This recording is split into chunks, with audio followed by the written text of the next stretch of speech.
আসসালামু আলাইকুম প্রিয় দর্শক, আশা করছি যে যেখানে আছেন ভালো আছেন। আমিও আলহামদুলিল্লাহ আল্লাহর রহমতে ভালো আছি। যেখানে আছেন সবাইকে আমন্ত্রণ জানাচ্ছি আজকের এই লাউ পাতার ভর্তার রেসিপিটি দেখার জন্য। আশা করছি রেসিপিটি আপনাদের কাছে ভালো লাগবে। আমার যে সকল বন্ধুরা আমার মতো এরকম ভর্তা প্রেমী, শুধু তাদের কাছে এই রেসিপিটি ভালো লাগবে। যারা ভর্তা খেতে পছন্দ করেন না তাদের কাছে হয়তোবা ভালো নাও লাগতে পারে। দুপুরবেলা ভাতের সাথে তো অন্যান্য তরকারির পাশাপাশি এরকম একটি ভর্তা থাকতে পারে। আবার রাত্রেবেলাও অন্যান্য তরকারির পাশাপাশি যে কোনো একটা ভর্তাও থাকতে পারে। তো আমরা মাছে ভাতে বাঙালি, ভর্তা তো আমাদের থাকতেই হবে। অন্যান্য তরকারির পাশাপাশি যে কোনো একটা ভর্তা হলে ভাত খেতে যে কী ভালো লাগে সেটা বলে বোঝানো যাবে না। তো যাই হোক, মূল রেসিপিটা শুরু করা যাক।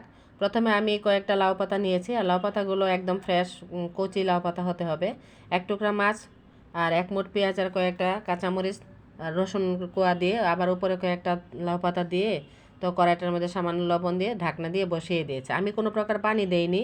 ঢাকনা দিয়ে ঢেকে দিলে এমনিতেই পাতা থেকে পানি উঠে আসবে, আর যেহেতু ধুয়ে নিয়েছি ঢেকে দেওয়ার কারণে পাতাগুলো মিশে নরম হয়ে পানি উঠে এসেছে। এখন আমি সাইডটা উল্টে উল্টে দিয়ে আস্তে করে একটা স্প্যাচুলা আর একটা খুন্তি দিয়ে ধরে উল্টে দিচ্ছি।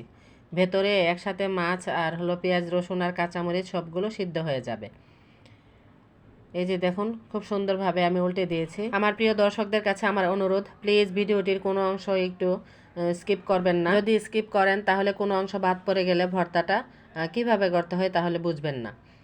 বিশেষ করে নতুন রাঁধুনি যারা আছেন তাদের জন্য তো সমস্যাই হবে।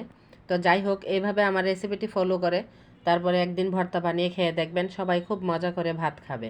সেই দিন তো ভাতের পরিমাণ বেশিই লাগবে। তো যাই হোক, আমি এইভাবে উল্টে উল্টে সম্পূর্ণ লাউ পাতা আর পেঁয়াজ রসুন কাঁচামরিচ সবগুলাকে ভেজে নিব। আমি তেল ছাড়াই এটাকে সিদ্ধ করে নিয়েছি। গায়ের পানিটা খুবই ভালোভাবে শুকিয়ে নিতে হবে। হয়ে গেছে, এবার নামিয়ে নিলাম। চুলায় একটি প্যান বসিয়ে দিয়ে সামান্য পরিমাণে সরিষার তেল দিয়েছি। এখন আমি শুকনা মরিচগুলোকে একটু মচমচা করে ভেজে নিব। এবার দিয়ে দিব রসুনের কোয়া। আমি এখানে 2টা রসুনের কোয়া খুব ভালোভাবে পরিষ্কার করে দিয়েছি। পরিমাণ মতো পেঁয়াজ কিউব সাইজ করে কেটে দিয়েছি। এখন পেঁয়াজ রসুনগুলোকে বাদামি কালার করে ভেজে নিব। মরিচগুলো হয়ে গেছে, নামিয়ে নিয়েছি। এই যে পেঁয়াজ রসুনগুলো হয়ে গেছে, এবার নামিয়ে এক টুকরা মাছ দিব, সেই মাছটাকেও আমি ভেজে নিব। এক টুকরা মাছ দিলে ভর্তার স্বাদটা দ্বিগুণ হয়ে যায়। খুবই টেস্ট হয় এই গরম ভাতের সাথে এই ভর্তাটি। এই যে আমি রুই মাছের একটা টুকরা নিয়েছি, মাছটাকে খুব ভালোভাবে উল্টে উল্টে ভেজে নিয়েছি। সবগুলো ভাজা হয়ে গেছে, এবার নামিয়ে নিয়েছি। এই যে দেখুন, এখন পাটায় চলে যাব। এই ভর্তাটা চাইলে ব্লেন্ডারেও করা যায়, হাতে টিপেও করা যায়, কিন্তু পাটায় করলে টেস্টটা খুব ভালো আসে। তার জন্য আমি ভর্তাটাকে পাটাই আজকে এই যে ভেজে নেওয়া উপকরণগুলো সবগুলো দিয়ে দিয়েছে, আর কয়েকটা কাঁচা রসুন দিয়েছে। তো এগুলোকে আমি একটু আধা ভাটা করে নিব, মিহি করব না।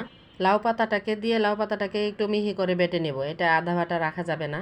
আমার প্রিয় দর্শকদের কাছে আমার একটা রিকোয়েস্ট, প্লিজ আপনি যদি আমার চ্যানেলে নতুন হয়ে থাকেন তাহলে প্লিজ একটা লাইক দিয়ে ভিডিওটি সম্পূর্ণ শেষ করে, ভিডিওর কোনো অংশ যদি একটু ভালো লেগে থাকে তাহলে সেই অংশটির জন্য হলেও আমার চ্যানেলটিকে সাবস্ক্রাইব করে আমার পাশেই থেকে যাবেন।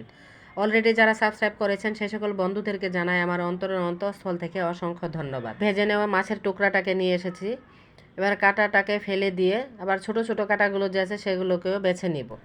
আমার আজকের এই ভর্তার রেসিপিটি যদি আপনাদের কাছে বেশি ভালো লেগে থাকে তাহলে প্লিজ বেশি বেশি করে শেয়ার দিয়ে ফ্রেন্ডস ও আত্মীয় স্বজনদের ভিডিওটি দেখার সুযোগ করে দিবেন। আমার মতো আমার কোনো দর্শক আছেন কি যে আমার মতো এরকম ভর্তা খেতে পছন্দ করেন? তাহলে প্লিজ কমেন্টে জানাবেন। আমার কাছে তো যে কোনো ভর্তাই খেতে খুব ভালো লাগে। সব সময় একই ধরনের খাবার খেতে ভালো না লাগলে আমরা মাঝে মধ্যে এরকম একটি ভর্তা তৈরি করে নিয়ে খাবারের রুচিটাকে পরিবর্তন করতে পারি। ভর্তার যে কত ধরনের আইটেম আছে তা বলে বোঝানো যাবে না। যাই হোক, কথা বলতে বলতে এই যে ভর্তাটাও বানানো শেষ। দিয়ে দিলাম পরিমাণ মতো সরিষার তেল। এখন দিয়ে দেবো এক টুকরা লেবুর রস। যে কোনো ভর্তার মধ্যে একটু লেবুর রস দিলে কী যে মজা লাগে। এই যে দিয়ে দিলাম পরিমাণ মতো লবণ। এবার সব কিছু দিয়ে খুব ভালোভাবে মিশিয়ে নিয়ে ভর্তাটাকে পাটা থেকে উঠিয়ে নেব। যাই হোক, আজ আমি পাটা মাখা ভাতটা খেতে পারলাম না, কারণ আমার ভাত এখনো হয়নি। পাটা মেখে ভাতটা খেতে পারছি না, তার জন্য খুবই কষ্ট লাগছে। আজকের আমার এই লাউ পাতার ভর্তার রেসিপিটি আপনাদের কাছে কেমন লেগেছে কমেন্টে জানাতে কিন্তু ভুলবেন না। এই ভর্তাটা কিন্তু খালিও করা যায় মাছ ছাড়া।